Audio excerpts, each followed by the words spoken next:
ख़बरनि जो सिलसिलो जारी है। इन वक़्तु असीं तव्हांखे खिपरो खां ख़बर ॾींदा हलूं त खिपरो लॻ खाई थाणे जे हद ॻोठ मोरकट सोनवाह में मला बिरादरी जे माण्हुनि ते अमरकोट पुलिस जी चढ़ाई ऐं कूड़ा केस दाख़िल करण ख़िलाफ़ रवासियुनि जो खिपरे में साफ़िन अॻियां एहतजाज मुज़ाहिरो। ॻोठाणनि मूजिबि हेल ताईं 5 केस दाख़िल कया विया आहिनि, जंहिंमें ड्यूटी एक्टा ऐं मोटरसाइकिल फुर्जा केस शामिल आहिनि। ॼाणियल ॻोठ जे अब्दुल गफ़ूर मला चयो त मूं ते हिकु ग़ुलाम नबी शाह में ऐं हिकु कूड़ो केस अमरकोट थाणे ते दाख़िल कयो वियो। साॻे ॻोठ जे मोहम्मद नवाज़, मोहम्मद हसन, मोहम्मद आलम, रब नवाज़ मला दाईंदे चयो त असां ते पिणु कूड़ा केस दाख़िल कया आहिनि। हिननि वधीक चयो त असांजो ॾोहारी रफ़ीक मला सां को बि तालुक़ु न आहे, जंहिंजी गिरफ़्तारी जो जवाब ॼाणाए DSP उमरकोट, SHO उमरकोट खलील कुंभार, SHO ग़ुलाम नबी शाह, SHO पिथोरो, SHO ढोरनारो विजय खत्री ऋण ॿारे ॾिनी। हिननि वधीक चयो आहे त उमरकोट मंझि 2020 जो पहिरियों महीनो थियो, उन मंझि का वारदात थी हुई।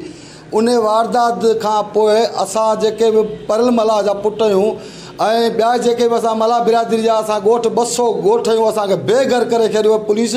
बेगुनाह जो असां ते कूड़ा केस कया आहिनि। उन खां अॻु में असां ते कंहिं क़िस्म जो कंहिं जात असां ते केस न आहे। असां ज़िले सागड़ में रहूं था, ज़िले सागड़ जी हद मंझि असां ते किथे बि केस न आहे। खलील कुंभार हुनखे मोकिलियो पंहिंजो ख़ासि केली ओभाए ख़ासि केली खे मोकिली त गफ़ूर मला खे चयो त मूंसां ॻाल्हाए। जॾहिं हू आयो आहे मूं वटि ख़ासि केली, जेॾी महिल मूं वटि आयो आहे, मुंहिंजो ॻोठु आयो आहे, ऐं ॻोठु वेठोसीं उतां किथे विहारियो अथमि। हुन मूंखे चयो त तोसां खलील कुंभार ॻाल्हाए थो। खलील कुंभार जॾहिं मूंसां ॻाल्हायो आहे, ऐं मुस्लमान आहियां, 5 वक़्त निमाज़ थो पढ़ा, त उन टाइम जो खलील कुंभार मूंखे ईअं चयो त मला तूं मूंसां मिल, मूंसां ॻाल्हाए, जे न त आउं रफ़ीक मला तुंहिंजी चमड़ी मां कढंदा। हाणे मूंखे कहिड़ी ख़बर, आउं ज़िले सागड़ में रहां, हू रहे पंहिंजो उमरकोट मंझि।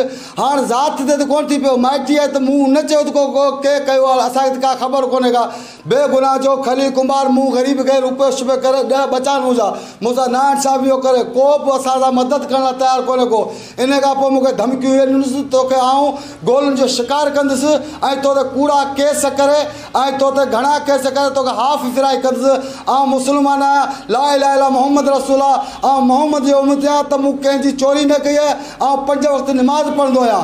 बाक़ी जरा ही बेगुनाह जो मूं ते तोहमतूं, मुंहिंजा माल काए वियो ॻोठाणनि में, बेगुनाह जो एॾो हिर्स मचायोसि, असां ना इंसाफ़ियूं कयूंसि। ऐं इन खां पोइ मैनू मूंखे उते लाकब में आहियूं। लाकब खां पोइ उते मूं ते थाणे मंझि पुलिस जे माण्हुनि मूं ते हमिलो रिवालो खणी मूं जंहिं महिल SSA था रड़ियूं कनि, मूं चयो मूंसां इंसाफ़ थिए, हीउ लाकब, हिन लाकब में मारिबो कोन्हे।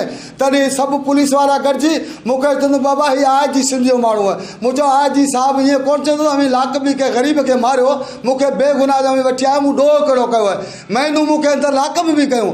महीने खां पोइ जज साहिबु मूंखे रेट करे उतां खां कढारायो आहे, जंहिंमें वग़ैरह मूं ते का बि FIR न पहिरीं थियल हुई, न का हिननि मूं ते कई हुई। सिर्फ़ु इन जे लाइ मूंखे धमकियूं ॾियण जे लाइ, मूंखां पैसनि जी घुर करण जे लाइ, ऐं मुश्किल माण्हू हिन खे छा ॾियां। तंहिंखां पोइ मूंखे जंहिं टाइम जज आज़ादु कयो, ऐं 5 वक़्त निमाज़ी माण्हू ही मूं वटि क़ुर खणी आया आहिनि त भई पुलिस ते को बि तूं कदम न खण, ऐं असां तुंहिंजो मूंसां पिस्टल, मुंहिंजो लेसण वारो गॾु हो, ऐं पंहिंजो मुंहिंजा तलान मच्छियुनि जा, ऐं पंहिंजे हकेलाल जी मज़ूरी कंदो आहियां।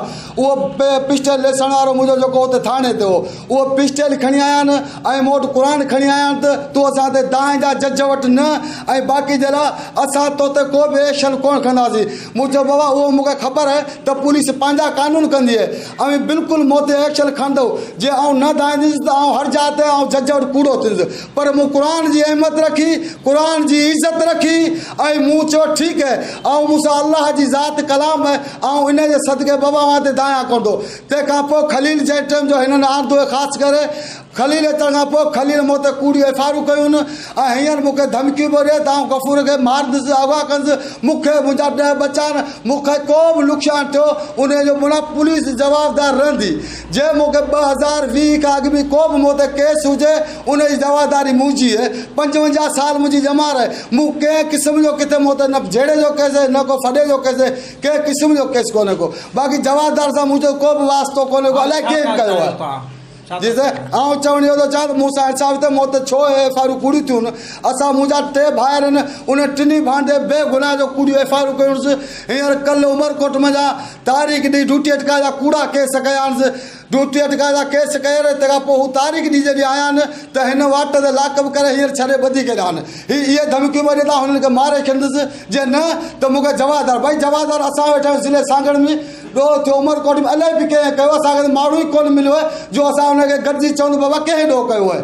हुकूमत जो जवाबदार खे पाण गिरफ़्तार कंहिं बि कयो हुनखे जवाबदार खे अवां गिरफ़्तार कयो। बाक़ी मूंखे नुक़सान बि पहुचाईंदो ऐं असांजे बचनि मंझि बेगुनाह जो अची थो पवे, 10-10, 20-20 मोबाइलूं खणी थो पवे ऐं मूंखे तमामु घणियूं धमकियूं ॾिनियूंसि। बचड़े वारो माण्हू आहियां, खां मूंखे हिन जी तंग कयो। उन जे लाइ वज़ीर आला खे अपील थो करियां, IG सिंध खे चवां थो साईं मूंसां इंसाफ़ थिए, हक़ीक़ी इंसाफ़ थिए। बेगुनाह जो मूंखे खां वॾेरनि जी सिफारिश ते वठो पैसा, जवाबदार जा हथ ॿधो, असांखे बि खां थो तंग करे। उन जे लाइ मूंसां इंसाफ़ थिए। 7 महीना पहिरीं उमरकोट में वारदात थियो, उन खां पहिरीं खलील कुंभार असां ते एक्शन खणे पियो। खलील कुंभार असांखे चवे पियो त तव्हां वटि जवाबदार आहे, असांजी अबोनि जे फोत थी वियो इन ई केस में। ऐं असांजो माल खलील कुंभार खायो हलियो। असां ॿिए 3 ॾींहं घरनि ते रेड कयो वेठो, असांजी ॾोकरियूं बेवा थी वियो मुंहिंजो अम्मा। उन ते ॿिए 3 चवे पियो खणंदसि, उहा ॾोकरी खणंदसि। हाणे असीं केॾां वञूं, असांजो कोई बि वाह ई न आहे। हाणे असीं ईअं चवणु चाहियूं था त गवर्नमेंटूं आहिनि, असांजो इंसाफ़ थिए, कोर्टूं आहिनि, असांजो इंसाफ़ थिए। असांखे इंसाफ़ थिए ई नथो। पहिरीं ॻाल्हि त असांजो अॼु केस ते आहिनि, कल्ह असांजा छोकिरा विया आहिनि, ग़रीब वीचारा विया आहिनि, तारीख़ूं ॾियण ते गस्त गिरफ़्तार करे लिकाए छॾियूं। उन्हनि खे धमकियूं ॾिए पियो, मारे छॾींदा। असांखे ख़बर ई न आहे त अलाए केॾा जवाबदार, अलाए केॾा जवाबदार, अलाए कहिड़ा कोन, असांखे त ख़बर ई न आहे को। ऐं असां ग़रीबनि जो बेगुनाह माल खाए हलियो, असां ग़रीबनि ते खामखाई एक्शन खणे पियो। पहिरीं ॻाल्हि त पोइ हुन में फौत थी वियो हलियो। हाणे खलील असांखे अञा ताईं डर नथो ॾिए, डेली धमकियूं ॾिए पियो, बिल्डोज़र घरनि ते काइंसि ऐं ॾोकरियूं खणंदसि। हीउ खलील कुंभार असांखे डरे ई नथो ॾिए। असीं ईअं चवणु चाहियूं था त असांखे इंसाफ़ थिए। पहिरें खलील कुंभार असांखे मानी करे छॾियो आहे, डेली राति जो असां महिरबानी करे गवर्नमेंट ने असांजो माल वापसि कराइनि। असीं छोरा छिना, असांजी ॿी का वाह ई कोन्हे रहियल। असांजो माल हो इहो ई खलील कुंभार कयो हुयो, असांखे ॿियो केॾां वञो, असांजी ॿियो वाह ई कोन्हे को। असीं ईअं चवणु चाहियूं था असांखे माल मिले, असांखे खलील कुंभार हथु कढे। असां खलील कुंभार छो जे असांजे पुठियां पियो आहे, ख़बर चवे ई नथो। खलील कुंभार वॾेरनि जे चवण ते असांखे डेली हुजे छोरनि छिननि खे गाॾियूं कायो थी ॿधो वञे, डेली ॿिए 3 बोगियूं कायो वेठो हरू भरू। हाणे असां मूंखे चवे मां तोखे खणंदुसि, जेॾी महिल हुनखे चवे पियो हिनखे खणंदुसि। हीउ डेली न्यापा मोकिले पियो, बिल्डोज़र घणा घरनि ते हीअं कंदुसि, हूं कंदुसि। हाणे इहो तव्हां असां इंसाफ़ खपे असां सां। वधीक ख़बरनि ऐं तफ़सील जे लाइ विज़िट कयो असांजी वेबसाइट awami news hd.com ऐं ॾिसंदा रहो Awami News HD।